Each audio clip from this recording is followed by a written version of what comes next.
여러분 안녕하세요, 스이입니다. 여러분 오늘은 제가 20대에 하지 않으면 정말 땅을 치고 후회하는 5가지에 대한 이야기를 가지고 와봤어요. 이거 정말 중요한 얘기니까 특히 20대이신 분들은 꼭 같이 한번 들어봤으면 좋겠거든요. 그럼 지금부터 시작할게요. 첫 번째는요, 바로 경제관념입니다. 여러분 20대에서 30대에서 묘하게 차이 나는 거, 그리고 30대에서 40대로 넘어갈 때 친구를 바라볼 때 묘하게 차이 나는 거, 이거 어쩔 수 없습니다. 이거 경제적인 돈, 이게 빠질 수가 없는 내용이에요. 저는 제 통장에 돈이 마르는 거를 되게 두려워했던 사람이었던 것 같아요. 왜냐하면은 돈이라는 게 사실 되게 안정감을 주잖아요. 저는 저축을 되게 20대 때 열심히 했는데 그 돈이 이렇게 차곡차곡 통장에 쌓이는 것만으로도 되게 안정감을 많이 느껴서 좀 저축에 약간 집착을 했었던 것 같아요. 근데 지금 돌아보면은 저축을 했던 그런 습관들 너무너무 잘한 습관인 것 같습니다.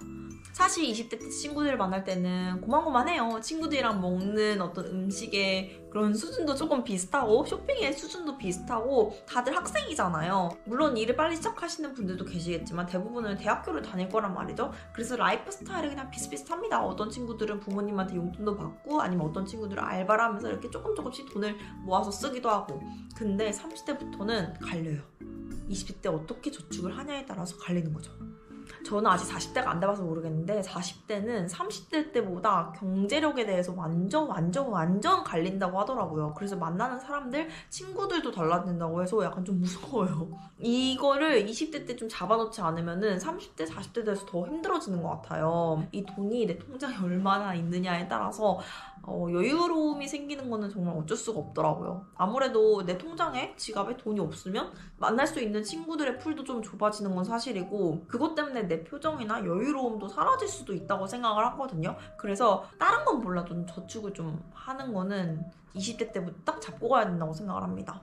어떤 사람들은 20대 때 투자를 많이 하라 이렇게 하는 것도 저는 어느 정도는 동의를 하거든요. 근데 그렇다고 막 욜로의 감성으로 돈을 다 써버리는 것보다는 어느 정도의 좀 나만의 어떤 돈주머니 같은 거는 있어야 이게 사람의 마음이 또 다르단 말이죠. 그래서 20대 때 돈을 꼭 모아놔라. 어느 정도의 여유로움을 가질 수 있는 정도의 수준으로 돈을 모아두는 거는 아주 인생에 큰 도움이 될 것이다 라고 말을 하고 싶고요. 두 번째는 나는 너무 돈 모으는 것도 싫고 모르겠어요. 난 그냥 돈을 많이 벌고 싶은데 이런 짜잘하게 저축하는 거 별로예요. 한다면 자신이 잘하는 걸 찾는 거를 추천합니다. 자기에 대한 탐구가 이루어지는 거라고 볼 수 있는데요. 내가 뭘 좋아하고 뭘 잘하고 어떤 게 취향인지를 알면은 내가 뭘 잘하는지도 알 수 있습니다. 난 정말 잘하는 거 없는데? 라고 생각하실 수도 있죠. 근데 있습니다. 사람은 정말 상대적으로라도 잘하는 게 있기 마련이에요. 저 같은 경우에는 사실 고등학교 시절에 수능 공부, 사람들이 다 수능 공부 많이 했잖아요. 친구들 보면은. 근데 저는 수능에 대한 그런 체질이 아니었어요. 굉장히 그 주입식 교육에 이루어진 그런 뭔가 객관식 시험 이런 거는 저랑 전혀 맞지 않았거든요. 고등학교 때 다들 같은 하나의 목표를 두고 이렇게 가는 게 나한테 너무 불리한 조건인 것 같은 거예요. 왜냐면 난 여기서 중위권밖에 안 되니까. 근데 그거 어린 나이에 깨달은 거죠.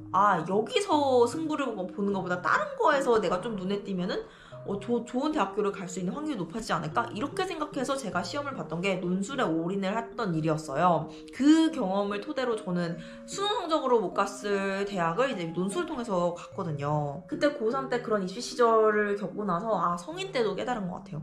남들이 다 가고 싶어하는 대기업, 공기업 이런 것만이 답은 될 수 없다. 내가 빨리 눈에 띄게 빨리 합격할 수 있는 시험을 보거나 아니면은 다른 잘하는 걸 도전해봐야겠다고 생각을 해서 제가 빨리 합격할 수 있는 시험을 뭘까 이렇게 고민해보니까 노무사는 될 수 있을 것 같은 거예요.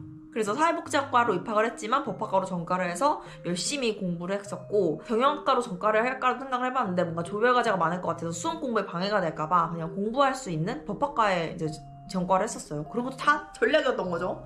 그리고 이제 노무사 시험 같은 경우에는 2차가 논술 시험이다 보니까 글쓰기에는 또 자신이 있었기 때문에 내가 잘하는 것을 팍팍 찾아가지고 가는 게 결과적으로는 되게 좋았던 것 같아요. 그래서 내가 뭘 잘하는지 아는 거 너무너무 중요한 것 같습니다.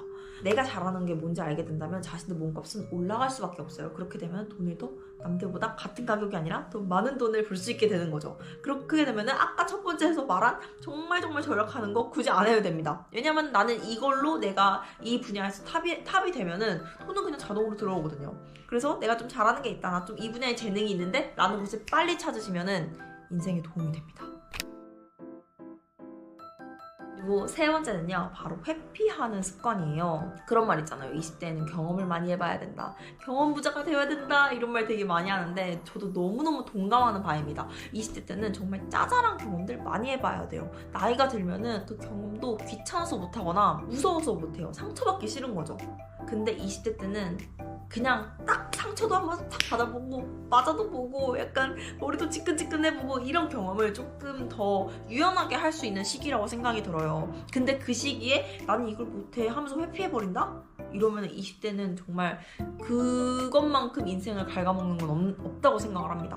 뭐 예를 들면은 20대 때 제가 좀 후회하는 거긴 한데요. 저는 워홀이나 교환학생을 못 간 게 진짜 지금도 땅을 치고 후회하는 거예요. 사실 대학교 시절 때 지원받고 교환학생 가면 얼마나 좋아요. 그거 정말 아무나 할 수 있는 경험 아니라고 생각하거든요. 저는 제가 교환학생을 못 간 게 너무너무 후회돼가지고 친동생을 중국으로 교환학생 보내는 거를 강추를 했어요. 근데 동생은 그 당시에 중국어를 할 줄도 몰랐거든요. 근데 제가 그냥 교환학생 못 간 게 너무너무 아쉬우니까 그 아쉬움을 동생한테 막 제안했던 거죠. 너 그래도 교환학생 가봐라 해서 동생이 중국으로 교환학생을 딱 갔다 왔는데, 결국에는 이렇게 중국어 한마디도 못하는 동생이 나중에는 HSK 6급까지 따는 그런 것들을 보면서 진짜 그 중국에서의 경험이 정말 도움이 많이 됐겠구나라는 생각이 들더라고요. 저는 그 당시에 정말 내가 모르는 땅에서 모르는 학교에서 모르는 언어로 수업을 듣는다는 것 자체가 너무너무 무섭다고 생각을 했던 것 같아요. 사실 거기서 빵점 맞아도 되긴 하거든요.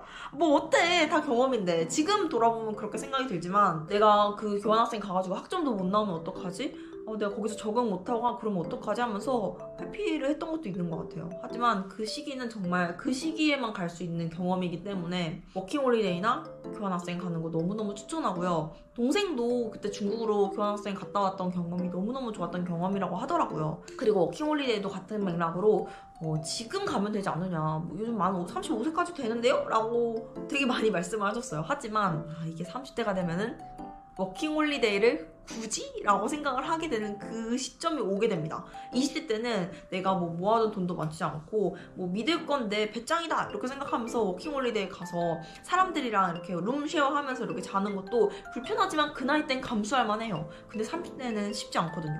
다양한 도전 많이 해보셨으면 좋겠고, 회피하는 거. 예를 들면은 나는 또 연애도 자신 없어, 나는 그냥 이상한 사람 만날 바에는 연애 안 해, 이런 느낌보다도 조금 더 열린 마음으로 해보셨으면 좋겠고, 경험만으로도 그게 안 좋은 경험이다 한들 교훈도 있고 깨달음도 있습니다. 이건 일할 때도 적용이 됩니다. 일을 할 때 뭐 취업해서 혼날까봐 말을 못한다거나 이렇게 가만히 있는다거나 그러면은 이게 결국에 내 성장에 도움이 안 돼요. 내가 좀 이게 상사한테 혼이 나더라도 그냥 일단 도전해보는 거예요. 그러면서 사회생활 스킬도 늘리고 업무적인 그런 스킬도 늘리고, 이런 경험들을 20대 때 최대한 많이 해보면 30대 더 멋진 사람이 되는 것 같아요.